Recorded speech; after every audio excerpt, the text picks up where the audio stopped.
राम राम राम हरे हरे, हरे कृष्ण कृष्ण हरे हरे, हरे राम राम राम हरे हरे, हरे कृष्ण कृष्ण हरे हरे.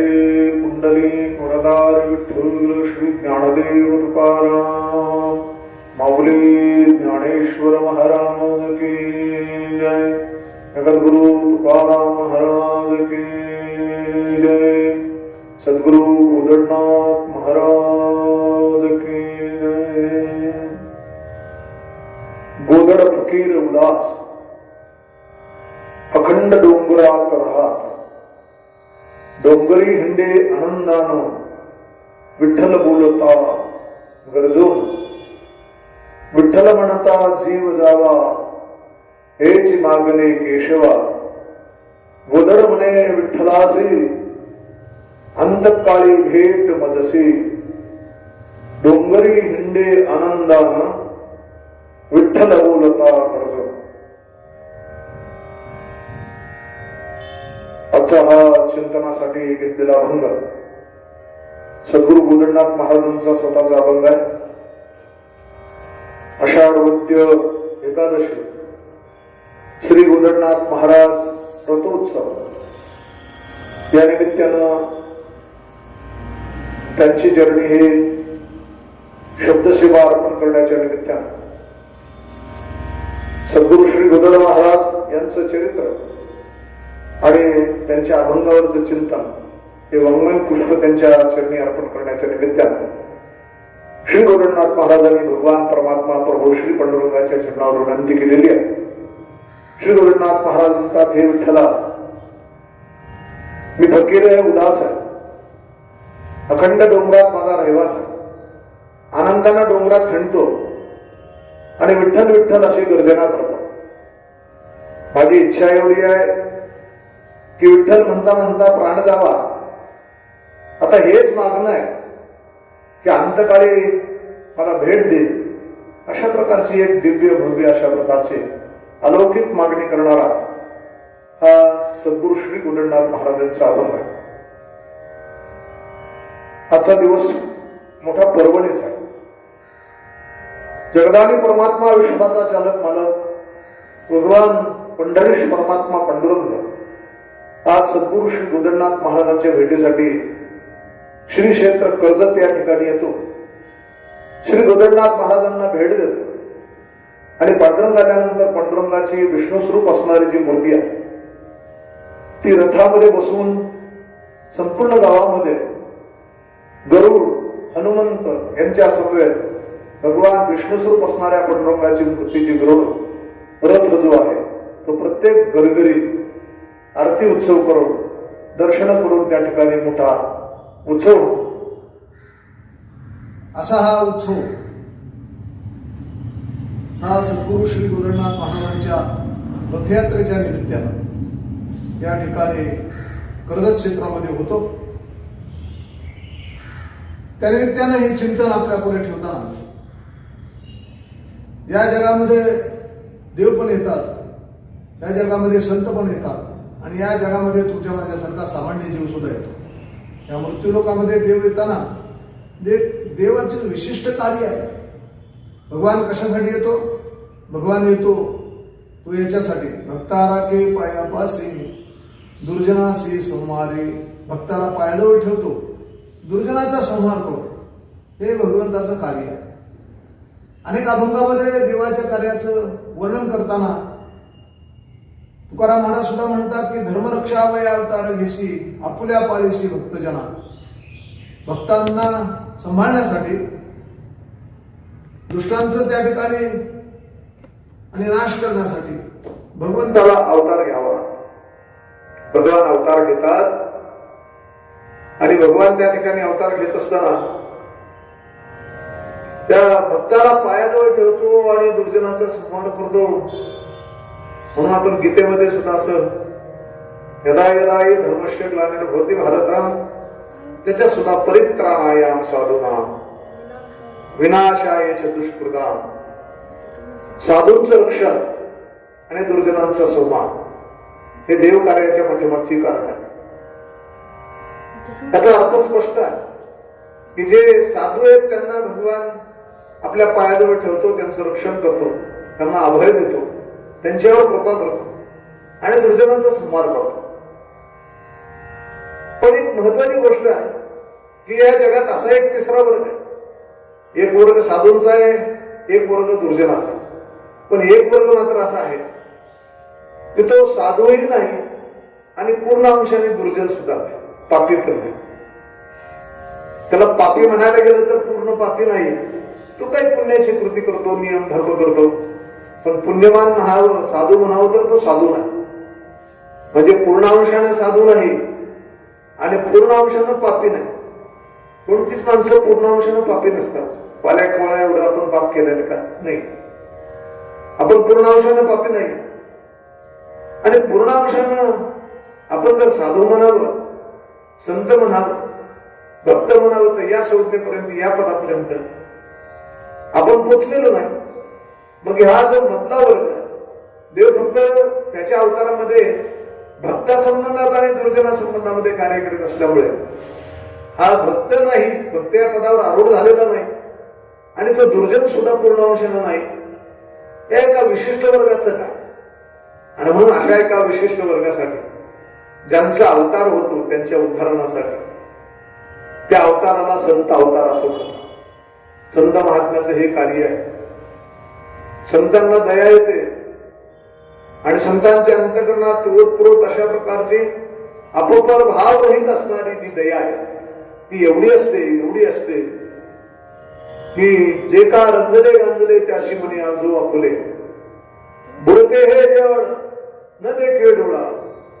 किंवा आणखीन एक प्रमाण सांगायचं झालं तर उद्धाराया जड जीवा, जगाचा उद्धार, जड जीवांचा उद्धार करण्यासाठी महात्मे या अवताराला येतात आणि समाजाचा उद्धार करतात. आणि तसंच या ठिकाणी आणि आपण जर बघितलं तर गोदडनाथ महाराजांचा अवतार याच कार्यासाठी आहे.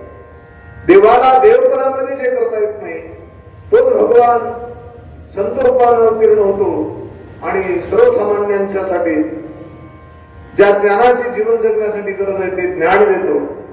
आणि म्हणून या ठिकाणी असं म्हणतात की गोदडनाथ महाराजांचा अवतार याचसाठी आहे, जड दिव आहे ते आहे त्यांचा उद्धार करण्यासाठी. आणि संत श्रेष्ठ श्री गोदडनाथ महाराज यांचा अवतार झाला. अवतार होत असताना पवित्र ते कुळ, पावन तो देश, त्यांचं कुळ पवित्र, ते द्वेष पवित्र आहे, कर्ज क्षेत्र पवित्र आहे की जिथे मोठा महात्मा आणि जन्माला. महाराजांचा जन्म शके 1681 म्हणजे सणामध्ये विचार करायचा तर 1759 हे त्यांचं सण, जन्मसण. कर्जत गावामध्ये, कर्जत गाव भाग्यवान आहे की असा महात्मा त्या ठिकाणी तुरडमल घराण्यातील चंद्रभागा मातेच्या पोटी आणि त्या अवताराला आला. आणि प्रत्यक्ष भगवंतानं चंद्रभागा मातेला स्वप्नामध्ये आणि त्या ठिकाणी नारळाचा प्रसाद दिला आणि सांगितलं तेने तुझं होईल संतान. आईला सांगितलं की तुम्हाला संतान होईल असा आशीर्वाद दिला. स्वप्ना माझी एक महंत, ब्राह्मणाचा वेश धरित, नारिकेल धरून हातात धरे त्वरित प्रतिवतेशी. आणि असा नारळाचा प्रसाद ज्यावेळेला दिला आणि त्या प्रसादाच्या कृपेनं आणि त्या ठिकाणी सद्गुरू संत श्रेष्ठ श्री गोदडनाथ महाराजांचा आणि अवतार झाला, जन्म झाला. महाराजांचं नाव अमरसिंह. बालपणांचं वर्णन करीत असताना बालपणी काही लहान सामान्य आणि बालकांसारख्या त्यांच्या लीला होत्या, आपल्यासारखं नाही. महात्मे जन्मापासूनच त्या ठिकाणी वेगवेगळ्या विशिष्ट अशा प्रकारच्या लीला करतात. महाराजांचं वर्णन करताना बालपणी ते काही सामान्य पोरासारखं, सामान्य मुलासारखं खेळत नव्हते. त्यांचा खेळ कोणता होता याचं एका ओवीत वर्णन करताना समजलेलं आहे. पाषाणाचे देव करुणे दगडाचे देव करायचे. पाषाण म्हणजे दगड, दगडाचे देव करायचे. भावांतरे शुद्ध धरून आणि त्या दगड ठेवायचे. परमात्म्याच्या संबंधामध्ये अंतःकरणात भरलेला ओतप्रोत जो भाव आहे तो अंतःकरणात धरून पूजा करे प्रेमी करून.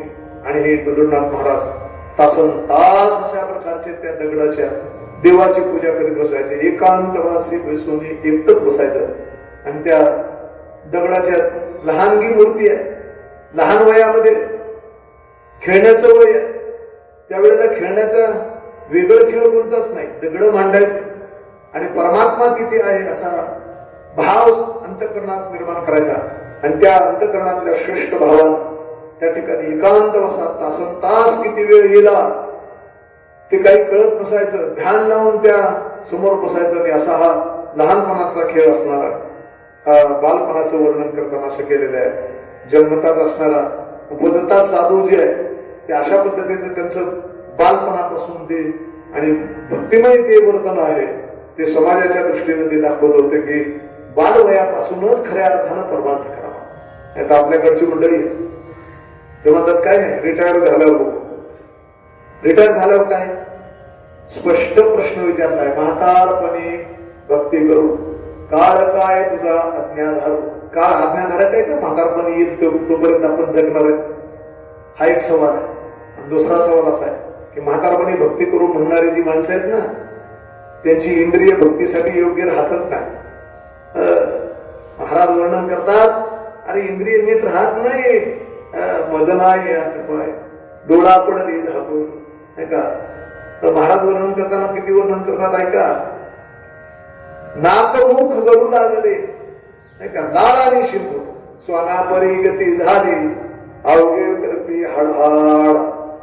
आणि अशा परिस्थितीत कसा परमार्थ होईल. म्हणून बालवया कौमारेत आचरित प्रज्ञा, बालपणापासून भक्तीला सुरुवात करावी.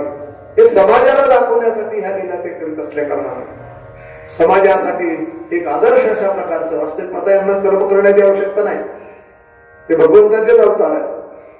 पण ते कशासाठी महाराज वर्णन करताना तुकाराम महाराज म्हणतात हे कशासाठी असं वर्तन करतात. ते म्हणतात काही नाही, हे जसा एखादा शिक्षक मास्तर आपल्या हातात पाटी घेऊन अर्भकाचे साठी पण ते हाती घेतली पाटी, पण ते म्हणजे गुरुजी तैसे संत जगी क्रिया करून दाविती अंकी. अशा प्रकारच्या क्रिया करून दाखवतात आपल्यासाठी बालवयामध्ये. अशा क्रिया भक्तीच्या करून दाखवता हळूहळू. आणि त्या ठिकाणी संत श्रेष्ठ सद्गुरू श्री गुरुदेव महाराजांचा वयाचा भाग पुढे पुढे चालल्यानंतर पूर्व पुण्य सुकृत ज्यांचं मोठं आहे त्यांना गुरुकृपा व्हायला काय अवघड आहे मला. म्हणून एका ओवीत असं सांगितलंय, पूर्व सुकृत पावले अकस्मात ते नारायणनाथ आले, गोधडे निज दृष्टी पाहिले धावणे धरले चरणासी. एक दिवस गोधडनाथ महाराजांच्या जीवनातला पूर्व सुकृताचा उदय झाला, भाग्याचा उदय. ते हे जोडी संत पाय जोडण्यासाठी भाग्य यावं लागतं. तसा पूर्व सुकृताचे मोठं असल्या कारणानं संत श्रेष्ठ श्री गोधडनाथ महाराजांच्या जीवनातला हा मोठा एक गुरुकृपेचा दिवस होता. नारायणनाथ स्वामी आले आणि ते पाहिल्याबरोबर संत श्रेष्ठ श्री गोधडनाथ महाराज धावतच गेले आणि धावून त्यांच्या चरणाशी लागलेली आहे. दोन्ही चरण आणि त्या ठिकाणी अशा प्रकारचे पकडले, चरणावर त्या ठिकाणी नतमस्तक झालेली आहे आणि साष्टांग दंडवत नमस्कार घातला. श्री संतांची माथा चरणावरी साष्टांग हे करी दंडवत. आणि अशा प्रकारचा दंडवत घातला, नमस्कार केला. डोळ्यामधून गळा अश्रू निर्माण होत आहे. सद्गुरू माऊली आली, माऊलीने कृपा केली. आता माऊली माझ्या भेटीशी आली आहे, गुरुकृपा मला होणार आहे. हा गगनात न मावणारा आनंद त्यांच्या अंतःकरणात आहे. सद्गुरू श्री गोधडनाथ महाराज आणि दोन्ही डोळ्यातून अश्रू आहे. गुरु माऊली अतिशय प्रेमळ आहे महाराज. सद्गुरू श्री गोधडनाथ महाराजांना उचलून घेतलं, आपल्या हृदयाशी लावलेलं आहे आणि गुरु परंपरेप्रमाणे नाथ महाराजांचे शिष्य असणारे नारायणनाथ महाराज हे सद्गुरू श्री गोधडनाथ महाराजांचे गुरु आहे. आणि अशा गुरुचं दर्शन झालं आणि गुरुचं दर्शन झाल्यानंतर तिथे गुरुंनी काय केलं म्हणतात तर गुरुजी प्रसन्न झाले, आशीर्वाद दिला. गुरुचा हात मस्तकावर ठेवल्याबरोबर काय कमी मला सांगतात. म्हणून ज्ञानदेव म्हणे तरलो करतो आता उतरलो गुरुकृपे. गुरुची कृपा झाल्यावर आपोआप तरण होतं. आणि म्हणून वर्णन करताना असं म्हणतात, गोधडी होती गुरुजवळी. गुरु बसले होते तिथे, गोधडी होती त्यांच्याजवळ. आणि मग अमरसिंहा दिली ते वेळी, अमरसिंह म्हणजे गोदडनाथ महाराज, त्यांना त्यावेळेला ती गोधडी दिली. मग तुळशी माळ करकमळे कंठी ते काळी घातली, आणि मग गोधडी त्यांना दिली. तुळशीची माळ जी हातात होते ती संत श्रेष्ठ श्री गोदडनाथ महाराजांच्या आणि गळ्यामध्ये श्री गुरूंनी त्या ठिकाणी घातलेली आहे. आणि म्हणून तिथे गोधडी दिली, म्हणून गोधडी दिली म्हणून गोदडनाथ म्हणते त्याला गुणे. आणि त्या दिवसापासून आणि त्या ठिकाणी गोधडी दिली आणि म्हणून गोदडनाथ अशा प्रकारचं नाव आणि महाराजांना ठेवलेले आहे. याचा लाक्षणिक अर्थ सांगताना असं सांगितलंय, गोदडी अशी 3 शब्दांचा आपण जर फोड केली तर गो म्हणजे काय, द म्हणजे काय आणि द म्हणजे काय, याचा विस्तार करताना लाक्षणिक अर्थानं असं सांगितलेलं आहे. गो म्हणजे इंद्रिय, गो नाम इंद्रिय, द म्हणजे इंद्रियांचं दमन, म्हणून गो आणि द इंद्रियांचं दमन, आणि ड म्हणजे माया दूर करणे याला ड असं म्हणतात. म्हणून सद्गुरूच्या कृपेनं इंद्रियांचं जे इंद्रिय अतिशय आणि विषयाकडे धावतात, कारण ऐसा स्वभावाची काय इंद्रियांचा, या विषयापासून काही आणि सर्वता रम्य नाही, विषयाशिवाय दुसरं त्याला रम्य काहीच नसतं. अशी इंद्रिय जी आहेत ना, ते इंद्रिय त्या इंद्रियांचं दमन करणं म्हणजे गो आणि द. आणि द जी आहे ती माया, ती माया फार कठीण आहे, अत्यंत दुस्तर आहे. पण सद्गुरूची कृपा झाली मग ती माया नदी सहज करून जात. आणि म्हणून तुका म्हणे माया होय नासी लागे पाया, ती मायाच जी आहे अतिशय अवघड जी असणारी, दुस्तर असणारी सुद्धा ती दासी होते आणि पायाशी लागते. आणि म्हणून तिथे ड शब्द वापरलाय. असा हा गोदड या शब्दाचा अर्थ आहे गुरुकृपेनंतर. आणि त्या ठिकाणी गुरुंनी काय केलं, गुरुंनी मस्तकावर हात ठेवला. महाराज गुरूंचा हात मस्तकावर ठेवणं ही जीवनातली फार मोठी कृपा आहे. मस्तकी हात ठेवला गुरुने, महाराज म्हणतात. आणि मी कृतकृत्य झालो, धन्य झालो, वर्णन करताना सांगितलेलं आहे. मस्तकी हात ठेवला गुरुने त्याचे ठेंगणे त्रिभुवन. अरे गुरूंचा हात ज्याच्या मस्तकावर ठेवलेला आहे ना, त्याला त्रिभुवन सुद्धा त्या ठिकाणी ठेंगणं झालेलं आहे. आता याला काही मंत्र तंत्र लागत नाही, याला मंत्र न लागते काही. आणि त्या ठिकाणी काहीच दुसरं करायची गरज नाही गुरुकृपा झाल्यावर. आणि गुरुने त्या ठिकाणी सांगितलं, गुरुने कानामध्ये मंत्र दिला आणि गुरुने मंत्र दिल्यामुळे गोदड शहाणा त्रिभुवनी, शहाणा याचा अर्थ सगळा, आणि ज्ञान प्राप्त झालेलं आहे. त्रिभुवनात त्या ठिकाणी अशा प्रकारचं जे ज्ञान उपलब्ध नसतं, होत नाही लवकर. तर त्रिभुवनामध्ये जे ज्ञान आहे त्याप्रमाणे त्या ठिकाणी गोदडनाथ महाराजांना सद्गुरूने ज्ञानाची प्राप्ती त्या ठिकाणी झालेली आहे. आणि सद्गुरूची कृपा झाली. त्यानंतर सद्गुरू संत श्रेष्ठ श्री गोदडनाथ महाराजांनी त्या ठिकाणी अनेक प्रकारची तप केलेली आहे. तप फार कठीण असतं. तप 3 प्रकारचं आहे, कायिक, वाचिक आणि मानसिक तप असं म्हणतात. या तिन्ही तपांचा प्रकार जो आहे तो कठीण आहे. कायिक तप करायचं म्हणजे इंद्रिय त्या ठिकाणी जी आहेत ना, त्या इंद्रियांचं दमन करून इंद्रियांना विषयाच्या द्वारात आणून तो परमार्थाकडे लावणं ही शारीरिक तपाचा भाग आहे. वाचा घेई माझे वाचे, गोड नाम विठोबाचे, त्या वाचेला सवय लावायची, त्याला वाचिक तप म्हणतात. मानसिक तप आहे, मनानं त्या ठिकाणी मनात चिंतन चित्त जे आहे ते भगवंताच्या ठिकाणी स्थिर करणं. असे काही वाचिक मानसिक तप केलं. ते कसं केलं त्याचं वर्णन करताना तप करणं म्हणजे सोपी गोष्ट नाही. महाराजांचं तप कसं होत ऐका.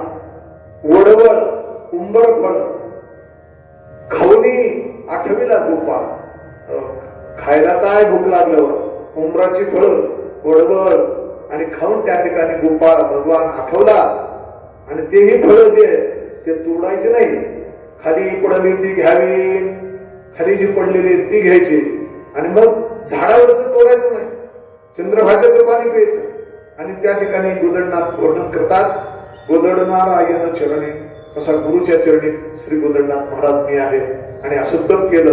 तप करताना पंढरीची वारी हाही प्रकार या ठिकाणी त्या ठिकाणी प्रतिमासी. आणि त्या पंढरीची वारी प्रतिमासी कसे वारी, गोदडदा तसे पंढरी. 11 वर्ष लोटली यावरे, नवलपणे वर्तले. 12-11 वर्ष वारी केली. आणि 11 वर्षानंतर नवल झालं. त्याच वेळेला नेहमीच्या नियमाप्रमाणे सद्गुरु श्री गोदडनाथ महाराज ज्या वेळेला पंढरपूरला आले, येऊनही पंढरपुरी राहुटी तिथली वाळवंट असे, आणि त्यावेळेला त्या दिवशी पंढरपूरला आले आणि पंढरपूरच्या वाळवंटामध्ये, चंद्रभागेच्या वाळवंटामध्ये, आणि तिथे त्या ठिकाणी राहुटी लावलेली आहे, पताका रोवलेल्या आहे, त्या ठिकाणी कनाता आहेत आणि त्या ठिकाणी संपूर्ण अशा प्रकारचा कनाता पताका लावलेली आहे, राहुटी लावलेली आहे. आणि संत श्रेष्ठ श्री सद्गुरु गोदडनाथ महाराज राहुटीमध्ये त्या ठिकाणी आनंदानं आणि चंद्रभागेच्या वाळवंटामध्ये भजन करतायत. भजन करीत असताना तेवढ्याला नेमका एक प्रकार झाला. तो प्रकार काय झाला? का एक स्त्री पाण्यासाठी आलेली होती आणि तिने पाण्याने भरलेला जो आणि त्या ठिकाणचा घट होता तो घेऊन चाललेली असताना नेमका त्या राहुटीची जी दोरी होती आणि त्या ठिकाणी जी राहुटीला लावलेला दोर होता त्या दोराला तिचा पाय आणि गुंतला, ती खाली पडली. तिच्या मस्तकावरचा घट जो होता तो खाली पडला, तो फुटला आणि मग ती खाली पडल्यावर तिला इजा झाली. तिला मोठं दुःख झालेलं आहे आणि दुःख होऊन ती उठली आणि त्या राहुटीमध्ये भजन करणाऱ्या संत श्रेष्ठ श्री गोदडनाथ महाराज यांच्याकडे बघून बोलायला लागले. मने ढोंगी साधू आला कोण, पानवठा केली अडचण, चांदणे मार्गात उभी करून करी भजन निर्लज्ज हा, अशी निर्भत्सना केली. कोण आहे म्हणजे? हा ढोंगी आहे, निर्लज्जपणे या ठिकाणी भजन करतो, पानवठीला जाताना रस्त्यामध्ये मार्गामध्ये अडथळा निर्माण केलेला आहे, अशी निर्भत्सना करू आणि त्या ठिकाणी अशा प्रकारच्या शब्दामध्ये बोलायला लागले, अपशब्द वापरायला लागलेली आहे. त्यावेळेला संत श्रेष्ठ श्री गोदडनाथ महाराजांना अत्यंत वाईट वाटलं. भजन करीत असताना त्या स्त्रीच्या मुखातून निर्वचनाचे जे शब्द आलेले आहेत आणि अपशब्द जे ऐकलेले आहेत ते कानामध्ये ज्या वेळेला सरले त्यावेळेला अतिशय वाईट वाटलं. डोळ्यातून अश्रू वाहू लागलेले आहे. पांडुरंगाच्याकडे हात जोडले आणि परमात्म्याला सांगितलं, देवा तुझं भजन करीत असताना हा प्रसंग माझ्यावर का बरं यावा? तेवढं त्या ठिकाणी मी आणि श्रद्धेनं वारी करतो. 11 वर्ष झाले. 11 वर्षाची माझी वारी आहे. काही माझी मानसिक सेवा करतो. सद्गुरु श्री नारायणनाथ महाराजांनी दिलेल्या आशीर्वादाप्रमाणे या ठिकाणी वारी त्या ठिकाणी आणि चालू आहे. आणि आज हा प्रसंग माझ्यावर काय आहे? आणि मग डोळ्यात अश्रू आलेले, गळगळा गळगळा डोळ्यात अश्रू वाहत आहेत. आणि हे थोर साधू संत जे आहे ते देवाला दोष न देता स्वतःला दोष देतात. बहुतेक म्हणले आपलेच काहीतरी चुकलेलं आहे. माझा देवाला कंटाळा आलेला आहे. देवाला आपला कंटाळा आला का यासाठी त्यांनी आणि त्या ठिकाणी वर्णन करताना म्हणतात, बहुतेक म्हणे देवा तुझ्याला कंटाळा. देवा माझ्यासारख्या सामान्य भक्ताला तुझा कंटाळा आला ना, मला तर असंच वाटायला लागतं. आणि म्हणून अतिशय वाईट वाटलं. डोळ्यात घळघळा अश्रू वाहत आहे. आणि मग त्या ठिकाणी अश्रू डोळ्यातले पुसले. महाराज उभा राहिले आणि त्यांनी प्रतिज्ञाच केली, तेव्हा माझा तुला कंटाळा आलाय ना, ऐक म्हणजे आता न पाहू तुझे चरण, आता न पाहू तुझे वदन, देऊ आम्ही आपला प्राण. आता तुझं वदन सुद्धा, तोंड सुद्धा आता पाहणार नाही. आणि मग सामुग्री सगळी एकत्र केली, राहुट्या कनाती एकत्र केल्या आणि त्या ठिकाणी सगळं राहुटीचं सामान एकत्र करून त्या चंद्रभागेच्या वाळवंटामध्ये सगळा सामान एकत्र केलं आणि त्या ठिकाणी अग्नी लावलेला. हो, आणि ते प्रज्वलित अग्नीने केली. आणि गोदडनाथ महाराज म्हणतात की देवा आता मी सुद्धा आता त्या ठिकाणी राहणार नाही आणि म्हणून मी सुद्धा प्राण अर्पण करतो. निज प्राण जो आहे तो माझा तुला अर्पण करतो. माझा तुला कंटाळा नाही आता. आणि म्हणून निश्चयानं प्रतिज्ञा केली. अग्नी प्रज्वलित झालेला आहे. धाड असा मोठा अग्नी चालू असताना, सर्व साहित्य जळत असताना संत श्रेष्ठ सद्गुरु श्री गोदडनाथ महाराजांनी प्रदक्षिणा करायला सुरुवात केली. तव गोदडे करुणी प्रदक्षिणा, एक प्रदक्षिणा आणि त्या ठिकाणी केलेली आहे. आणि देवाला हात जोडून पंढरपूरच्या पांडुरंगाला राहुलाकडे हात जोडून सांगितलं, देवा म्हणे मी अर्पिन निज प्राण. आता भगवान माझ्या स्वतःचा प्राण तुला मी अर्पण करून टाकणार आहे. ऐक म्हणजे देवा. आणि असं म्हणून त्यावेळेला निश्चय केला, त्यावेळेला ही प्रार्थना जी आणि त्या ठिकाणी अशा प्रकारची प्रतिज्ञा जी आहे ती भगवंताला ऐकू जायला किती वेळ लागणार आहे महाराज. भगवान परमात्मा प्रभू श्री पांडुरंगानं ती ऐकली, विटेवरून त्या परमात्मा पांडुरंगाने उडी टाकली आणि ऐसा समय पाहूनही निज नाही ना पंढरीराना धावला. आणि तो भगवान परमात्मा प्रभू श्री पांडुरंग धावत त्या ठिकाणी सद्गुरू श्री गोदंडनाथ महाराज होते त्या ठिकाणी धावत पळत आला आणि आल्याबरोबर देवानं सांगितलं, अरे म्हणले थांब, काय करतोस? त्याने सांगितलं, देवा तुम्ही स्वतः आल्यात ना, आता माझा तुम्हाला कंटाळा आलाय ना, मी आता निज प्राण तुमच्या चरणावर अर्पण करणार आहे, मी इथे थांबत नाही. म्हणजे आता तुझं वदन सुद्धा पाहण्याची माझी इच्छा आहे. देवाला भांडायला सुद्धा ताकद लागते महाराज, नाही का? मोठी श्रद्धा लागते, भक्ती लागते. देवाशी भांडायला सुरुवात केली, संवाद सुरू केला, भगवान त्या ठिकाणी प्रसन्न झाले. संत श्रेष्ठ श्री सद्गुरू गोदंडनाथ महाराजांना प्रत्यक्ष भगवंतानं दर्शन दिलं आणि सांगितलं, म्हणले उठ आणि एक काम करा, आता म्हणले तू आज आले जन्मभूमीशी, तुझी जी कर्जत नावाचे श्री क्षेत्र कर्जत नावाची जन्मभूमी आहे त्या जन्मभूमीला जा आणि तिथे समाधिस्थ व्हावे. त्या स्थळी, त्या स्थळावर कर्जत नावाच्या श्री क्षेत्र कर्जत नावाचं तुमचं जे जन्मगाव आहे त्या ठिकाणी तुम्ही जाऊन समाधिस्थ व्हा आणि पुढचं माझं वचन ऐका. म्हणजे आषाढ कृष्ण एकादशीची आम्ही तुझपासी सत्य येऊ. आणि प्रत्येक आषाढ कृष्ण एकादशीला आणि आम्ही मात्र तुमच्याकडे तुझ्या दर्शनासाठी, मी तुला दर्शन देण्यासाठी मी येणार आहे. आणि तीच परंपरा आहे. म्हणून हा आजचा दिवस अतिशय महत्वाचा आहे की ज्या दिवशी जगदानी परमात्मा विश्वाचा चालक मालक पंढरपूर सोडून श्री क्षेत्र कर्जत या स्थळी सद्गुरू श्री गोदंडनाथ महाराजांच्या समाधी स्थळी ज्या वेळेला आणि दर्शन देण्यासाठी येतो त्यावेळेला आमच्या सद्गुरू श्री गोदंडनाथ महाराजांनी आणि प्रार्थना केली. संत हे स्वतःचा विचार नाही करीत, सगळ्यांना समाधान मिळावं, भगवंताचं सगळ्यांना दर्शन व्हावं या इच्छेनं ते असं आणि प्रार्थना देवाला केली की देवा तुम्ही आला, मग समाज त्या ठिकाणी मला दर्शन तर होईलच नाही, पण माझ्या कर्जत मध्ये राहणाऱ्या सगळ्यांना आणि आपलं दर्शन झालं पाहिजे. म्हणून याच भूमिकेतून आजही जगदानी परमात्मा पांडुरंग आल्याबरोबर श्री विष्णू स्वरूपातली पांडुरंगाची मूर्ती आणि रथामध्ये गरुड आणि हनुमंतासहित बसवली जाते आणि तो भगवान प्रत्यक्ष परमात्मा पांडुरंग मूर्ती रूपानं त्या ठिकाणी प्रत्येकाच्या घरी जाऊन आरती घेतो, दर्शन देतो, सगळ्यावर कृपा करतो. अशा प्रकारच्या ह्या भगवंताची त्या ठिकाणी अशा आणि ही कृपा होते. म्हणून हा आजचा जो दिवस रथ यात्रेचा आहे तो अतिशय महत्वाचा आहे. त्याचं कारण असं की या रथ यात्रेच्या निमित्तानं आणि या ठिकाणी प्रत्यक्ष जगदानी परमात्मा विश्वाचा चालक मालक पांडुरंग ज्या ठिकाणी कर्जतला येतो, तुम्हाला मला दर्शन त्या ठिकाणी होतं. म्हणून हा जो रथ आहे, रथ यात्रा आहे, हा जो रथ आहे तो प्रत्यक्ष परमात्मा पांडुरंग त्या रथात बसलेला आहे. सद्गुरू श्री गोदंडनाथ महाराजांना दर्शनासाठी आलेला आहे आणि त्या निमित्तानं ही कर्जत क्षेत्रामध्ये या ठिकाणी अशा प्रकारची रथयात्रा होते. महाराजांनी गुरु परंपरेप्रमाणे गुरुनं दिलेल्या आणि त्या ठिकाणी आशीर्वादाला नारायणनाथ महाराजांच्या आणि कृपेनं मोठे आणि त्या ठिकाणी ग्रंथ सुद्धा जे लिखाण केलेलं आहे संत श्रेष्ठ श्री गोदंडनाथ महाराज यांचं ग्रंथ लिखाण कोणते ग्रंथ आहे तर योग सिद्धांत, जगतारक, संत विजय, योग निर्णय, गोदड रामायण आणि संवत्सरी नावाचे 60 वर्षांची सुसूत्र आणि अशा प्रकारचे भविष्याची शृंखला या ठिकाणी महाराज संवत्सरी या ग्रंथात केलेली आहे.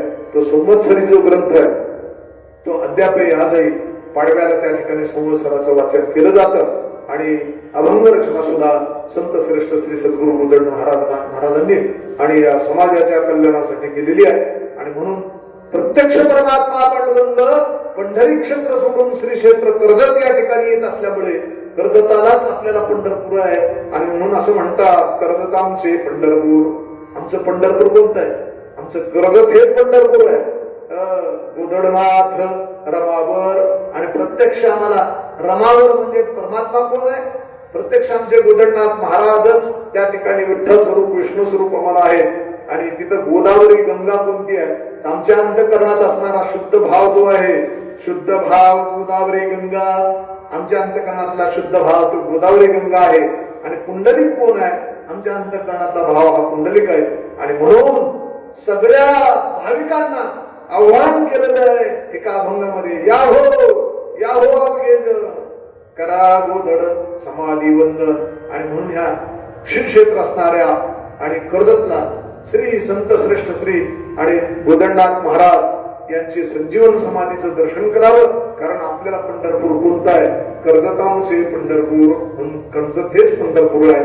आणि त्या ठिकाणी अशा प्रकारे सद्गुरू श्री गोदंडनाथ महाराजांच्या पथयात्रेच्या निमित्तानं या ठिकाणी ही आणि थोडीशी जी शब्दसेवा आहे त्यांच्या चरणावर अर्पण करताना एक प्रार्थना सद्गुरू श्री गोदंडनाथ महाराजांच्या चरणावर करायची आहे की महाराज आमच्यावर अशीच कृपा ठेवा आणि तुमच्या कृपेनं आमच्या जीवनामध्ये आध्यात्मिक प्रगती व्हावी, खऱ्या ज्ञानाची प्राप्ती होऊन या ठिकाणी आमचं कल्याण कृतकृत्यता त्याला म्हणावी ती व्हावी अशी प्रार्थना सद्गुरू श्री गोदंडनाथ महाराजांच्या चरणावर करतो. आणि झालेली सेवा त्यांच्या चरणावर अर्पण करून या ठिकाणी पूर्ण करा. पुंडलिक वरदार विठ्ठल श्री ज्ञानदेव तुकाराम माऊली ज्ञानेश्वर महाराज की जय.